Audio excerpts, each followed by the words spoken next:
He walked into the DMV with a cane in hand, 33 years of service behind him, but they didn't see a soldier, they saw an old man. They mocked his limp, dismissed his records, and told him his pain wasn't enough. What happens when the system fails a hero? He didn't argue, he just unfolded a letter signed by the one man they never expected. 10 minutes later, the federal government walked through the door and the whole room stood still. Welcome to Graceful Valor Stories, where tales of compassion and kindness are told. Let's uncover what really happened. Redford, Missouri, late in October, the bell over the door jingled softly as Henry Callahan stepped into the DMV. It was just after 9 a.m., but the line was already long, a snake of slouched shoulders and restless sighs, people clutching folders and forms like battle plans. Henry didn't mind the wait, he'd stood in lines far longer, lines for gear, lines for meals, lines where your life depended on staying alert. He shuffled forward slowly, leaning hard on a wooden cane, the kind smoothed by time and worn in fingers. His left leg dragged slightly, stiff from an injury. Older than most of the folks around him, his coat was clean, though faded, his boots were scuffed, but steady. The baseball cap on his head was plain, save for a single embroidered word in gold thread: veteran. No unit name, no campaign, just that, just enough. When his number was finally called, G042, Henry moved toward counter 4, behind the glass. A woman in her early 30s adjusted her name tag, Brenda, customer service specialist. Her nails were perfectly done, her smile less so. She glanced up as Henry approached and offered the kind of greeting that didn't reach the eyes. Yes, sir, what are we here for today? Henry set his envelope down carefully, easing himself into the chair in front of her. I'm here about a level 3 disability placard, he said, voice low and gravel thick. Got all the forms from the VA. Brenda pulled the documents toward her and began flipping through them with the practiced speed of someone used to saying no. Her brow furrowed slightly. Sir, this form is missing the state physician's signature, she said, tapping a highlighted section. And these supporting documents, honestly, they're a little vague. Henry didn't flinch. They're from the Department of Veterans Affairs, he replied evenly. They've certified my mobility restrictions. Brenda sighed. I understand that, but we go by state statute here. We need a very specific medical attestation, especially for a level 3. She offered a tight, professional smile. Perhaps a lower level placard would be more appropriate, or you can try reapplying once you have more substantial evidence. There was no malice in her tone, just the kind of bureaucratic indifference that wore a man down faster than any battlefield ever did. Henry nodded slowly, though something in his posture stiffened, like an old wall bracing against a coming storm. I served 33 years, he said quietly, eyes locked on hers, 8 of those with special operations. The cane's not for decoration. Brenda didn't answer. Instead, she glanced at the next number on the screen. Someone behind Henry cleared their throat impatiently. He looked around. A teenager scrolled on his phone. A mother bounced a crying baby. A man in a suit checked his watch, annoyed. No one saw him, not really. He was just another old man in a line full of complaints and delays. Henry rose slowly, pocketing the envelope that had suddenly become far too heavy. Outside, the autumn wind cut across the parking lot like a blade. Dry leaves chased each other along the pavement as he stepped onto the sidewalk. He didn't look back. That afternoon, Henry returned to his apartment, a modest second-floor walk-up on the edge of Redford, quiet, clean, lived in. He hung his coat by the door, lowered himself into the worn recliner, and exhaled with a weight that came from somewhere far beyond his bones. On the coffee table sat a wooden box, unassuming, but polished by careful hands. Inside, ribbons, commendations, the Distinguished Service Cross, 3 silver stars, a row of purple hearts, proof of sacrifice, of blood, of years traded in silence. He closed the lid gently. The world didn't ask about those medals anymore. Not here, not in the long line at the DMV, not when your cane squeaked and your records weren't formatted just right. His body had carried battlefields most people couldn't pronounce. Now it struggled to carry groceries from a distant parking spot, and today even that was denied. Henry leaned back in his chair, fingers interlocked over his chest, eyes drifting toward the ceiling. He wasn't angry, he wasn't surprised, but he was tired, and tired had a weight all its own. He knew how to fight, had spent a lifetime doing it, but this was different. This was quieter, meaner, lonelier. He closed his eyes, and for the first time in a long time, Henry Callahan wasn't sure if anyone still remembered the cost of a man like him, but soon as someone would, and the quiet dismissal at counter number 4. It would be the last mistake that office ever made. Can a single letter turn the tables on injustice?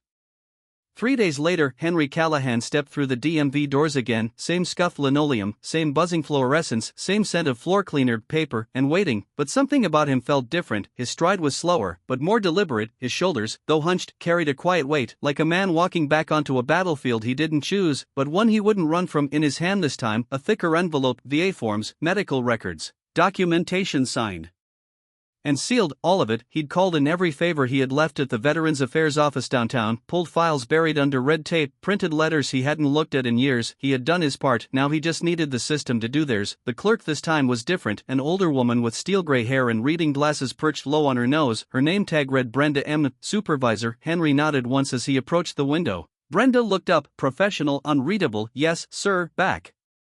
Again, Henry said quietly, sliding the envelope across updated documents. Everything you asked for. Brenda didn't respond right away, just opened the envelope, laid out the papers with slow precision, and began reading. Behind her, a younger employee leaned over. Tall, early 20s, DMV polo tucked too neatly to badge that read Kyle. He smirked as he skimmed the top page from over Brenda's shoulder. Still going for level 3, huh? He muttered just loud enough for Henry to hear. Ambitious of Brenda didn't react. Henry kept his eyes forward. Kyle didn't stop. These from the VA? He asked, gesturing toward the papers. Yeah, we've seen a lot of those, pretty vague honestly. You'd think for government documents they'd know how to follow their own rules. Henry said nothing, he didn't need to, but Kyle grinned wider. Pop, pop, pop, he said under his breath, like a bad joke. Guess the VA ain't the top of the heap around here, huh? Brenda cleared her throat, sharp, dismissive. Kyle, why don't you go check the toner in machine 3? Kyle rolled his eyes and walked off, still smirking. Brenda turned back to Henry. These reports, yes, they mention chronic pain, yes, they say you have limited mobility, but nothing here explicitly confirms the standard outlined in 7.4 subsection B. We need more direct language. Henry's voice stayed calm. My VA physicians treat these injuries every month. The shrapnel in my leg, the parachute fracture in my knee, that's what these documents describe. Brenda tapped her pen. We need a state-certified evaluation. Not just federal. She started sliding the papers back. Henry didn't take them. Instead, he reached into his inside coat pocket, slowly, carefully, and pulled out a different piece of paper, a letter, worn, folded along old creases, the kind of paper that had been opened and read too many times. He laid it gently on the counter. Brenda gave it a glance, expecting more bureaucracy, then her eyes caught the header, United States Army Field Command letterhead. She paused, read the opening paragraph, then the next. Kyle had just returned with a half-empty toner cartridge when he noticed her expression change. The bored indifference slipped, confusion crept in, then recognition. Brenda's fingers tightened slightly on the edges of the letter. She reread the closing signature 3 times as if hoping it would say something else. Captain Marcus A. Thorne. Kyle leaned in, whispering, "Who's that?"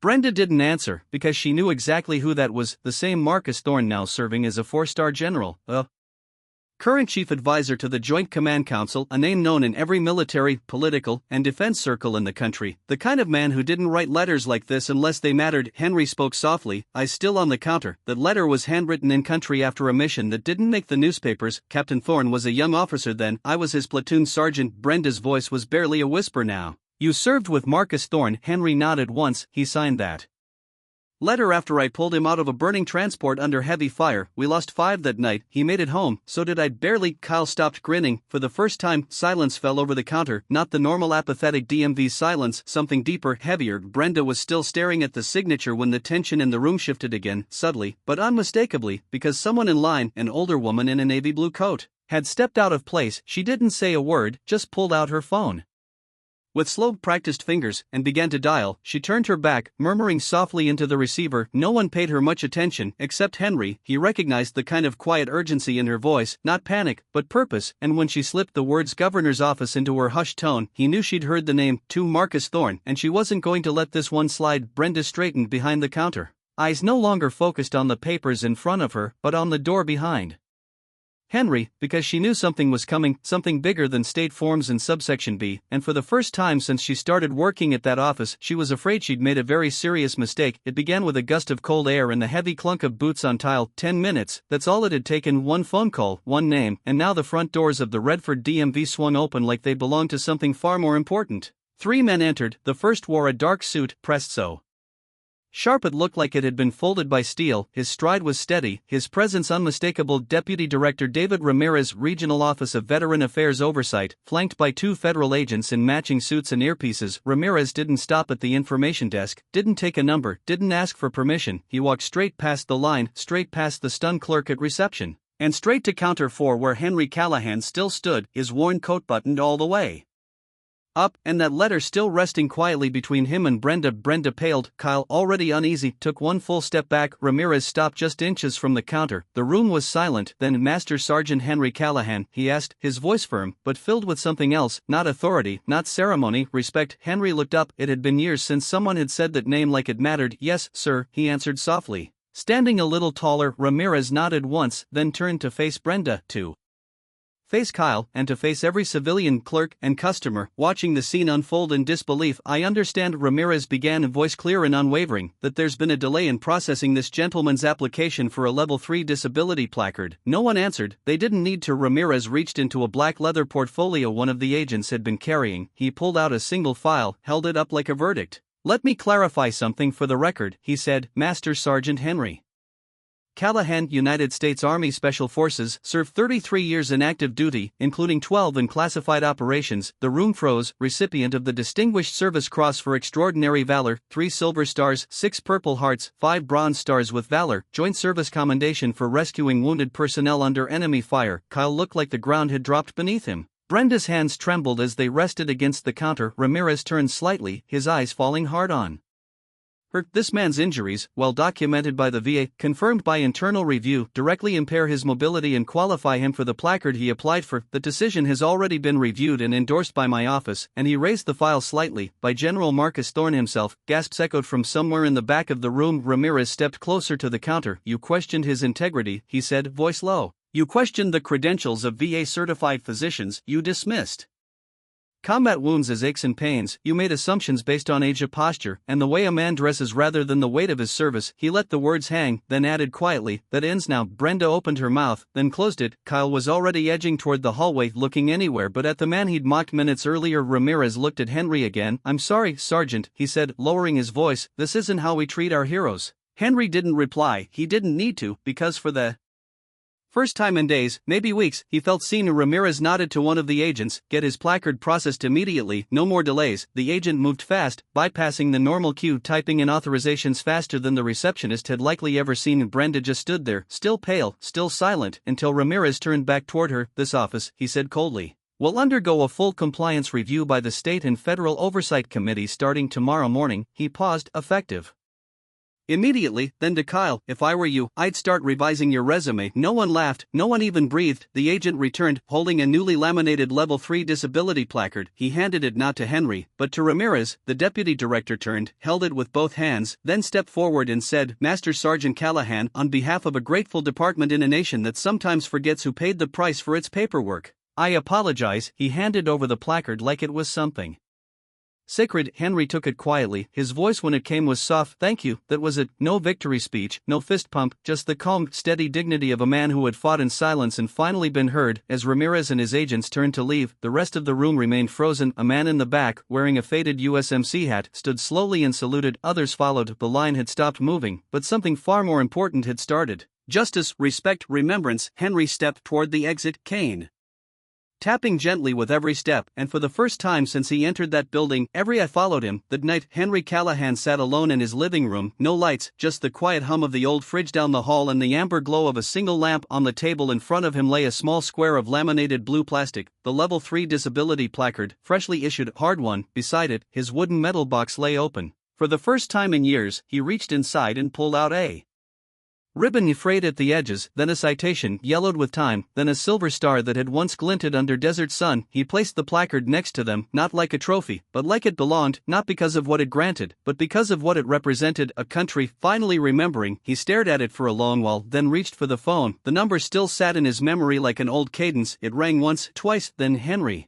Came the voice, familiar, warm, laced with command. "Even after all these years," Henry smiled faintly. "Evening, Marcus. God, it's good to hear your voice," said General Marcus Thorne. For a moment, the decades between them disappeared, and they were just two soldiers again, talking, laughing, remembering. "I heard what happened," Marcus said softly. "They called me before the feds even left the building." Henry chuckled. "Wasn't expecting a cavalry charge, but it helped." "No," Marcus replied, his voice suddenly tight. "It wasn't help, it was correction. Long overdue." There was a pause, then Marcus added, "Quiet now. You carried me out of that wreckage, Henry. I wouldn't be here without you. Don't think for a second I forgot." Henry closed his eyes. He didn't speak. He didn't need to, because some bonds, some debts, don't require words, they just require remembering. Before hanging up, Marcus said one last thing. "You were my sergeant, my anchor, my compass. The system might forget men like you, but not me, never me." Henry whispered, "Thank you." And the line went silent, but the weight in his chest, it finally East, across town, in a quiet apartment above a pharmacy, Brenda sat on the edge of her bed, staring at the glow of her laptop screen. She had spent the last hour Googling everything she could about Master Sergeant Henry Callahan. She read the awards, the commendations, the history, and then she sat back and cried, not loud, just quietly. She thought of her grandfather, Corporal Walter Marsh, who never talked much after Korea,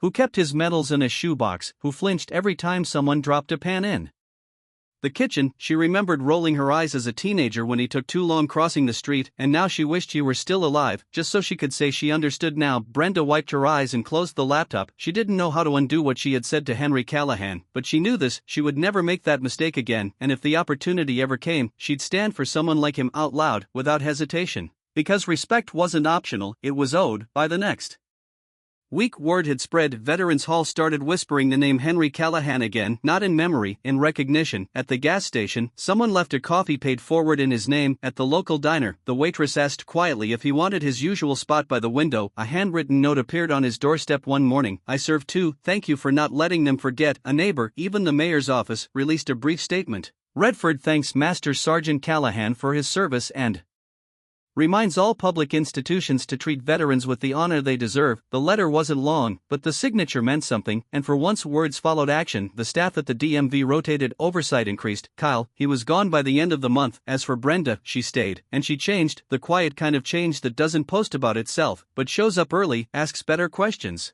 and remembers that behind every application is a story worth hearing. The next morning, as dawn crept across the rooftops of Redford, Henry Callahan stepped outside, cane in one hand, jacket buttoned against the fall chill. The street was quiet, dew still clung to the edges of mailboxes. He didn't go far, just a few slow steps to the sidewalk, but the way he walked, head held high, back straight, even as the cane clicked softly beneath him, told you everything. A man who had been dismissed, then remembered, and now finally respected. A couple passed him on their regular morning walk. The man nodded, the woman smiled. Henry tipped his cap gently, as he always did, but this time, the world tipped something back. Not pity, not apology, recognition. He kept walking, not quickly, not far, but with every step he reclaimed something this world should never have taken. And as the sun broke fully over Redford, Missouri, the old soldier walked forward, not seeking glory, just carrying it quietly, like he always had. In our darkest moments, kindness still finds a way. Often in the quietest places. Not everyone who helps wants recognition. Some just need to know that today someone isn't going hungry, and sometimes that alone is enough to change a life. You may forget the story, but if no one retells it, history stays silent forever. Subscribe to Graceful Valor Stories, where justice is honored, kindness is remembered, and no act of quiet heroism is ever lost.